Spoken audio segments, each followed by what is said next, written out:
What's up, guys? Back for Blood just dropped a massive update today, and I mean, it is huge. The patch notes are absolutely insane. The amount of detail they put into this thing. I mean, we're talking pages on pages of freaking patch notes, which honestly is a fantastic thing. I'm not even going to lie about that, but this is going to take a little while to go through it. But for those who are actually playing this game actively and care about the PvP swarm or the campaign, may want to actually listen to this. If not, go ahead and jump on the website and read it yourself, but let's jump through it. So the November 2021 update brings quality of life updates along with balance updates for campaign and swarm PvP. Developers said that they've been listening to your feedback and implemented some highly requested quality of life updates. If you want to know more, you can follow along on their Trello board, blah, blah, blah. Now, get this. All cleaners are now immediately available to use. Players are no longer required to finish the Devil's Return, the Crossing campaign chapter to unlock Doc, Carly, Hoffman, and Jim. Boom, all the cleaners instantly unlocked now. That's great for new players. For those that aren't new, then who cares? Doesn't really matter. Completing any campaign chapter now unlocks all previous chapters. In-game... Wait, what? Completing any in-campaign chapter now unlocks all previous... Wait a minute. That actually might be sweet, because... Wait, that actually could be great. If you're doing nightmare runs, and you finish the one, but then you die on the next, but then you can continue off the last. If that's true, awesome. In-game voice chat can now be disabled in the audio options. That's great. Added mute icon to HUD for players with voice chat off or who have been muted. First-time user experience now sends player directly to Fort Hope. Additional post-round statistics added for Swarm PvP. Added a mute all button in Swarm PvP. First aid cabinets now show a preview of how much health they heal. Players now recover health while inside Fort Hope. Interesting. Fort Hope, sorry. This change does not affect players in the shooting range, just those outside of it, like inside the little fortress. Added the all message command, allowing players to send messages to the global chat channel. Wow, interesting. All right, now jumping into the big stuff for the campaign. General. Weapons no longer revert to their default loadout when continuing a run in training, previously named solo campaign. Bots now use defibrillators more effectively. Improved character behavior when dropping and picking up items in certain locations. Flashbang now affects common ridden that are climbing on hit. Ogres are no longer outlined for Carly after burrowing underground. Character-specific updates. In Blue Dog Hollow Bad Seeds, destroying the nest in Nightmare difficulty now spawns an Endless Horde. The Armory, the Handyman, Bob's arm, now appears in the scanning animation while the player has auto-select new weapons on. Dr. Rogers' Neighborhood, Gather Research, objective adjusted to account for solo players. Card updates. Negative ammo capacity effects from cards now apply instantly after the card is drawn. Batter up. Melee damage adjusted to 40% from 50%. Stamina efficiency adjusted to 20% from 30%. Breakout. Decreased use time to 3 seconds from 4 seconds. Face Your Fears adjusted to temporary health from 3. Now instantly applies trauma effect. This is for fresh bandage. When spawning into safe mode is selected in. Ignore the pain. Now restore health instead of providing temporary health. Heal decreased to 20 over 15 seconds from 25 over 20. Melee damage adjusted to 60% from 75%. On Mean Drunk, Meth Head, stamina efficiency adjusted to 30% from 40%. Money Grubbers now grants 3 bonus coppers per stack from 5 and a max bonus of 75 from 100. Spiky Bits, melee damage adjusted to 20% from 25%. And True Grit, heal increased to 10 from 8. Okay, what the heck is going on? This game is already challenging enough, and now you're going through and making cards worse?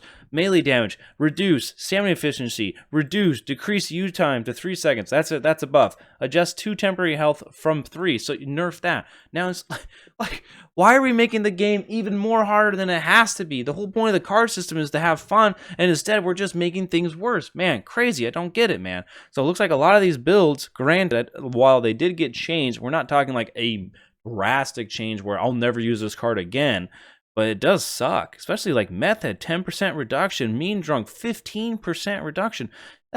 That's big. No, man, I don't know why.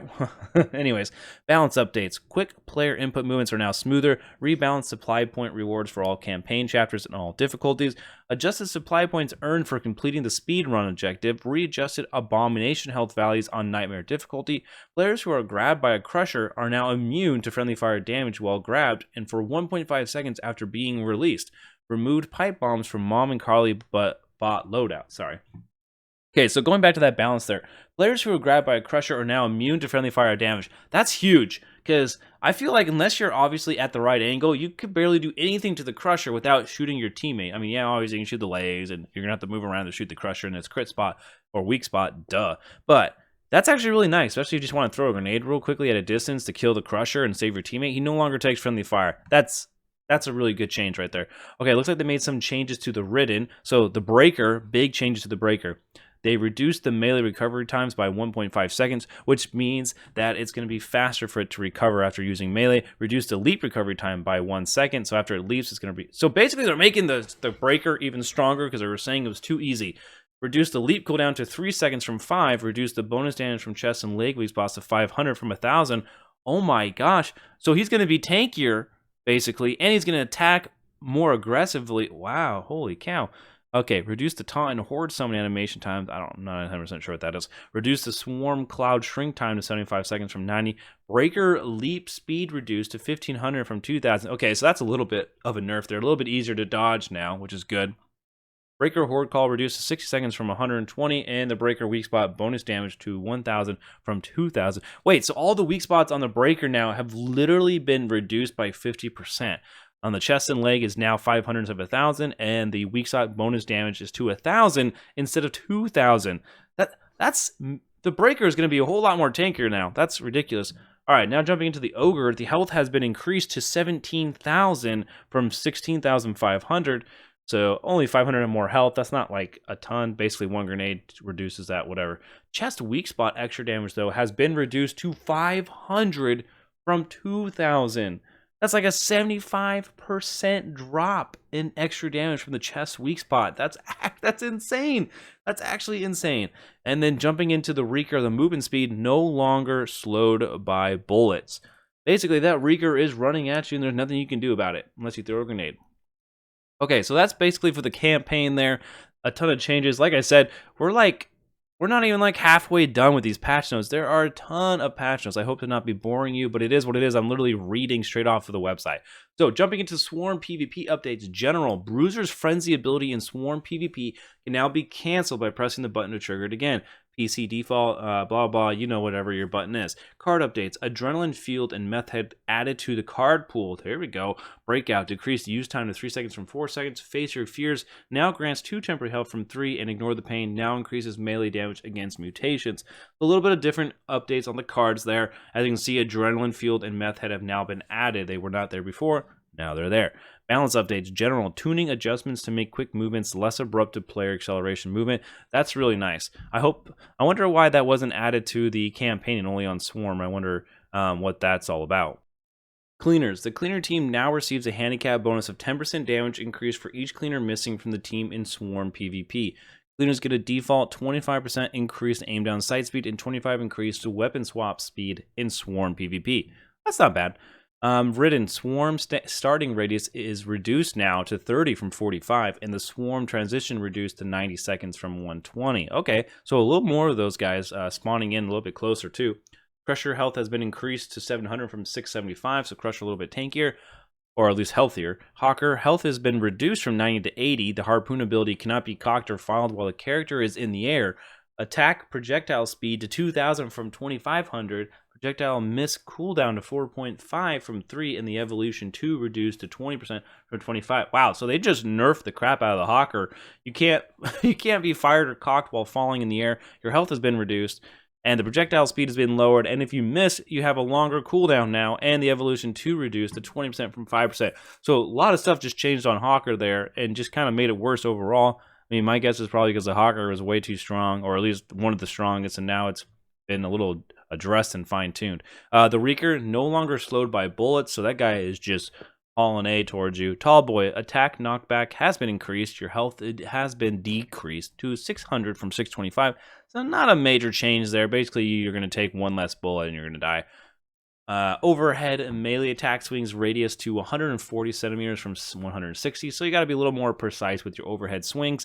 And your offense level 3 damage plus bonus has been reduced. So that basically there's been some complaints with the Swarm, and they're making things a little bit easier here. And then mutations, infected wounds now reduces healing by 2% from 0.5% per hit from common riddance. This effect stacks up to 40% from 20%.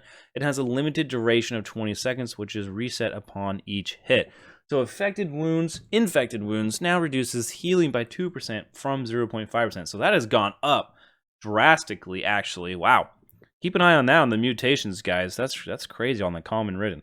All right, so here's some weapon updates. So this is where I might be slightly confused. I don't think this has anything to do necessarily with Swarm anymore. I think it just has to do with the game overall. Secondary weapons no longer require a reload in the next safe room. Oh my gosh. Thank you. Weapon swap animation now displays properly when equipping different secondary weapons. Melee weapons. Bat movement speed has been increased to 410 from 400. Bats must do 50% more damage to stumble ridden. Axe movement speed increased to 395 from 380. Axe damage has been reduced, however, to 70 from 85. Wait, that's a kind of big gap there. Axe stumble damage scale has been reduced to 0.5 instead of 1. Hatchet damage has been reduced to 40 from 50. Hatchet stumble damage scale has been reduced to 0.5 from 1. And hatchet movement speed increased to 425 from 420. So it looks like basically they increased the movement speed, but then they lowered the damage across 3 of the weapons. The hatchet, the axe, and the bat. Interesting. I wonder why. I guess melee was probably too strong with those cards. As we saw up ahead, a lot of those card changes were definitely focused more towards melee. So I guess there you go. They're fine-tuning the melee to make it not as strong. Anyways, there have been some changes to controllers. This is for those using those. Controller option changes added linear and exponential options to aim down sight, target snapping, increase the granularity of tuning dead zones, blah, blah, blah. Revamped legacy controller presets, made improvements to aim assist. Aim assist is now more stable when jumping and aiming from above. PS5, they reduced the trigger resistance for melee weapons, and PS5 burst weapon trigger effects now properly match the rate of fire. Now we have some accessibility updates. Added a stamina breath to audio options when toggled off. Every breathing sound effects that play when your character runs out of stamina are muted. Hey, that's nice. All red text should now change colors properly when a new color is selected for red elements in the colorblind mode. Gas cans now change color when red elements are changed, so colorblind mode changes. Xbox guts that birds eat are no longer marked green. Health bar and ammo indicator now change color when the colorblind mode is set. So basically, accessibility wise, looks like most of that's geared towards colorblind mode, and then obviously being able to mute the stamina noises when you're out of breath. All right, guys, we are still not even that close to finishing the patch notes here. This is absolutely insane. I highly doubt anybody's even watching at this point. If you're still watching at this point, comment down below that I am still watching at this point because I care. I'm just kidding. You can do whatever you want. All right, UI updates. Rename the solo campaign to training. Developers notes. We noticed players were interested in keeping a practice mode they could play around in prior to joining other campaign difficulties. So we renamed this mode to make it more clear that this is a great way to join the fray without the pressure of playing with other players. In training, all cards are unlocked, so we encourage you to experiment with a variety of card combinations in your deck. Note that in December, we will add in an offline mode for solo campaign progression. Interesting. Training can't be started when multiple people are in your Fort Hope instance. Must be playing alone. Solo decks renamed to training decks. Start, continue, run, renamed to play, continue online. Added different between cleaner and written input layouts and gamepad controls in the option menu. Made improvements to navigation and personalization to complement. And I mean, a lot of this stuff is just UI changes. Friend tabs no longer redirects you back to the first page when using a friend's connect or disconnect. Weapon previews and supply lines now rotate properly. Mouse alignment and address performance issues, etc. So UI updates, you get the drift of it. Now, they got a bunch of bug fixes here, and I mean like a ton. And I don't know if I even want to bother. Oh my gosh, look at all of these bug fixes. I mean, that is awesome. I don't think I'm actually going to go through all the bug fixes. If you really care about them, feel free to just jump in and take a look at those patch notes. I mean, it looks like card-wise, there was only one card bug fix for heavy hitter. Effects now properly apply when killing ridden with a melee attack. So nothing crazy there. But man, look at this general. Fix some issues related to special spawning. What does that mean? They're spawning in less now? Or farther away? I don't know. That'd be interesting to see. Friendly fire, removing Jim's passive ability. Fix an issue with weapons not displaying correctly in first person. Fix an issue where the message run failed would incorrectly display. Cleaners can no longer be picked up from ledge hang by a player underneath them. Fix an issue when characters' cards could not be active after a player joined late. So there's a lot of stuff in there. A lot of stuff in there, actually. They've got some sound effects that they've been able to adjust here. The charred ridden card. Wow. Anyways, there's a lot of stuff. They even changed stuff in the swarm mode and some more fixes for the controller. Like a whole lot of stuff, actually. Jeez. Now it says the player ridden spawn timers are now visible to teammates while in ghost mode. That's nice. Lever penalties no longer apply in private PvP matches. That's good. Before it did, which was lame. Okay, what's this? Moxie, a Twitch extension. New features. Name a ridden feature enabled for broadcasters who have access to bits. Players can spend bits to have their name show up. Blah, blah, blah. I don't think most players actually care about that, but that's kind of cool for those who are on Twitch. Anyways, that's all the patch notes. As you can see, a massive, massive November 2021 update overhaul here for the game. Bunch of quality of life balance updates for the campaign and Swarm PvP. Stay tuned to December. If you haven't seen my latest video on that, there's going to be a roadmap that they already announced and showed us what's going to be coming in the future, and it actually looks like kind of promising. Looking forward to it. We'll see you guys in the next one. Peace.